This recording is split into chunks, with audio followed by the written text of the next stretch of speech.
when you think about it. We'll show some pictures of that also. And finally, marketing companies, TV deals, for an industry like tennis, I would stay away from them. Cable TV and all these things where they're trying to sell gadgets and things. Our industry is too narrow.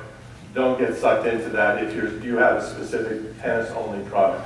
How many of you remember the wrist assist they advertise on TV?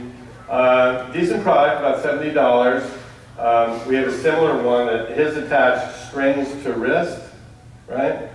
There's another guy that came out with one that was racket head, I think, to forearm. He called it forehand accelerator.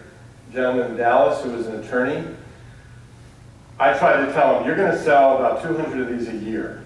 Your minimum order quantities are going to be probably around 500. You're going to have to sell at retail for the way he designed it for about $39. Don't get too excited, because that doesn't include your marketing costs and getting to the trade shows. And for one product, quite honestly, did you all look at the trade show here, the list of manufacturers? Anybody? I look at it to see. Ours is the only one with training aids, and there's a reason why. Remember GRT Sports that Dennis partnered with? We all remember them? They're not in business. They went out of business about 10 years ago.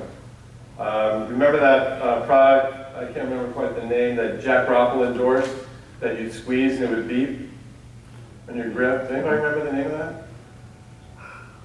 I can see what I mean? It's gone. There's so many products that come and go because the cost of marketing it, to do a booth here, plus the enclosure, no complaints, right? But just to give you an idea of the cost, to give the booth here, the enclosure of the package doesn't include staffing the booth, the time, the energy, including shipping your products, including shipping the products back, close to $2,000. That's for a single booth. So it gives you an idea of the marketing costs involved. All right. First product, Al Secunda, the author of Ultimate Tennis, I think. He had written a book before me, and I was so excited. In 1994, I was going to write my first book, and it was a drill book using ropes. Using ropes on the court was not a new idea. It was not my idea. My idea was to write a book using ropes. And I asked Al, should I bother publishing it? Because it costs a lot. I had to hire a graphic artist to lay it out. It wasn't my strength. It's a whopping 100-page book with a lot of pictures, a lot of drill variations. I tested it with my own students, tried out different colors. Originally it was purple, because I learned that purple was the most popular. You want to stand up real quick? She's wearing a purple top. The most popular cross-gender color in the world, purple. So I did it purple black. It took it like a year to come up with the packaging and the colors and but instead of just doing the book, because he said, if you want to make money on a tennis book, don't write it. That was his answer. So my thought, the original thought that I had, well, if we can't sell a lot of them for what you could sell a 100-page drill book for, it might be $10, then how can you do, if you're not going to sell a large quantity, then how can you sell it for $100? And therefore I came up with the idea of including the ropes, and I was the one that came up with the idea of the clips and the reel and all that stuff that, how many do we sell nowadays? Really not that many. Originally, a couple hundred a year. I mean, just get people to think that we were selling thousands or whatever. Over 19 years, have we sold a few thousand? Yeah, probably. To get it made and the shipping, is all that profit? Obviously not. Okay? So that gives you an idea of ideas and how potentially in a small industry where you're not selling large volume to make money. All right. I'm going to just show one product here. Hopefully this is going to work.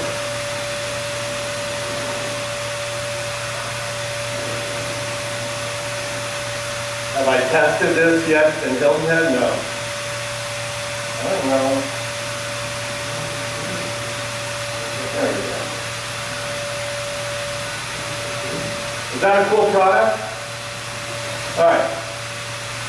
What's the upside of that product? Sorry, I can't hear you, but that's one of the downsides. It's noisy as heck. All right? I mean, we're in a closed room, but you can hear how loudly I'm feeling like I have to speak. All right? But is it, you're probably saying it's cool, it attracts attention? No? What are you saying? I said that you can't use it outside. Can't use it outside unless it's On a windy day. On a windy day, you can't use it outside. All right? They have two models. Now, what I like about it is this, is that you can swing, and you can practice swinging and relax all the way through, or kids can hit it. Okay? Now, phew. How many of those will you sell in a year? Retail $179. We'll do a trade show, we'll take off 20%. What's that, like 35 off, 180, so that's 145. Is the top rubber? The top is a sleeve. Got it. Okay, so the racket can hit it and they give you two sleeves. I don't manufacture it, we resell it. So here at a trade show, 145, it's going to cost us with shipping to get it here about 120, 115. You getting the picture? Is it a cool product? Yeah. Can you make a whole business around something like this? They have a patent, by the way, on the sleeve. There is another man who started off with a cone. I think some of you have heard of the Jordan cone. He was very innovative and started with that. His patent is with a fixed rod, right, in the concept. So this company got around it. They're manufacturing it. What kind of company is making this? Hoover? It's not Hoover, but it is a vacuum company. Can you reverse some water or use this vacuum cleaner too? That would be cool. That would be cool. Anyway, it's just a show and tell of, would I, try to retire on this? No. Here's a simple one. Just take a simple catching racket. Does anybody have a regular size tennis ball? Great. See, I love this, but another example of, we'll sell, almost landed in the water, that was cute. We'll sell, you can use it for ground strokes, right? Or you can use it, God. I almost did it, right? Or you can use it, wasn't that good on camera. Supposed to be able to serve and catch it, right? Okay, so ideally you can do it indoors, and I'd say yes with a foam ball. All right? So nice practice to get people to swing freely, but again,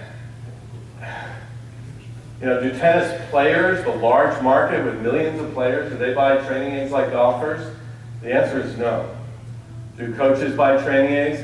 A little bit. How many of you invest a couple $100 a year in, we're not talking about hoppers and carts, we're talking about either lines or training aids that'll fix problems potentially, a couple $100 a year or more.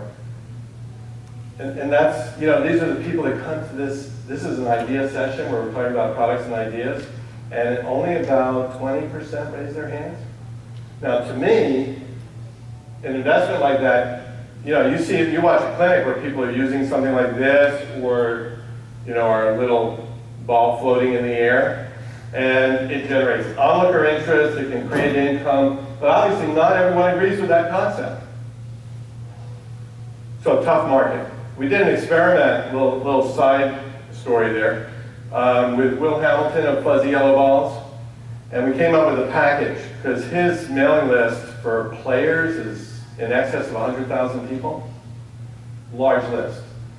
So we came up with the idea, okay, let's do training aids. We did the Toss Doctor, the beeping finger sleeve, which Alan Webb came up with and we handled for him, and one of my DVD sets. And the retail for all that stuff was like $120 or something.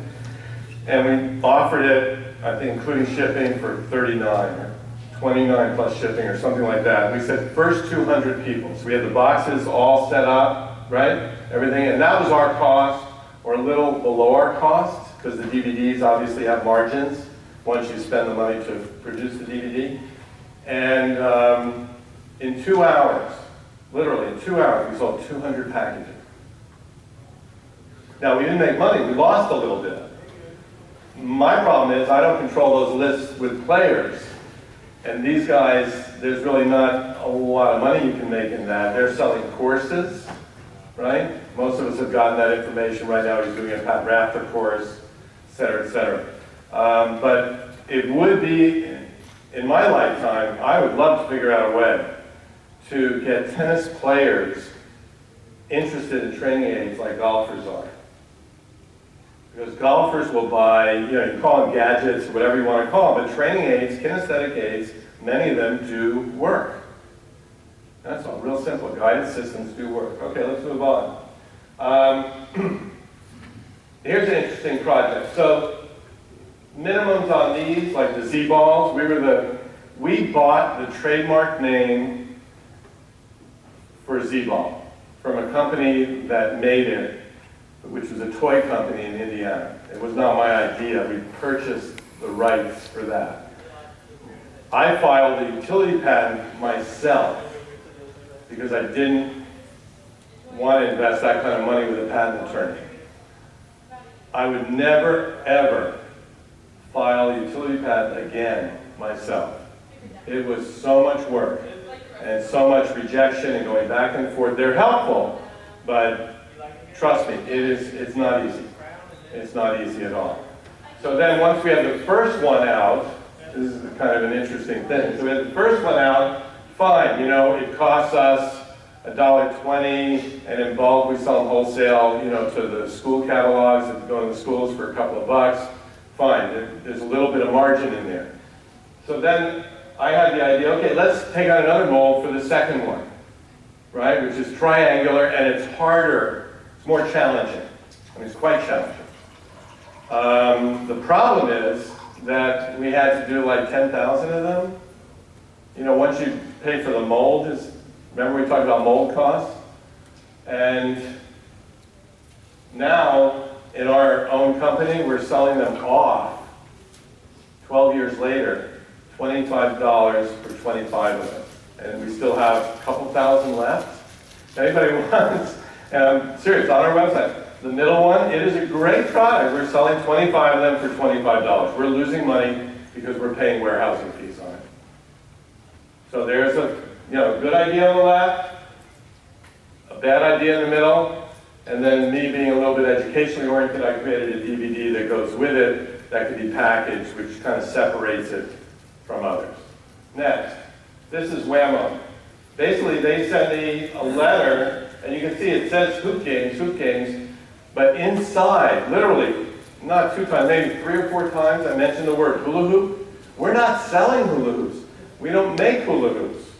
You know why people don't import hula hoops, and they make them in this country? Anybody want to guess? Why you can't import them? Yeah, why it doesn't make sense business-wise to import hula hoops.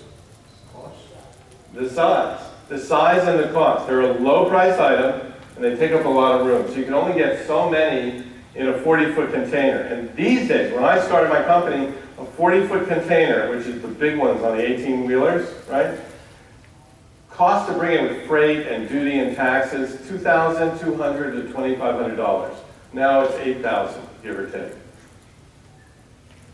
See how things change? And there's dock strikes, and there's all sorts of security fees and fuel surcharges and what they call GRIs, general rate increases, et cetera, et cetera. So we had to we were at the end of a print cycle with the publisher, and we reprinted that book on the right. Next, this is an interesting story. Zignet. Now, nothing against, people make business decisions sometimes that, you may not be happy with.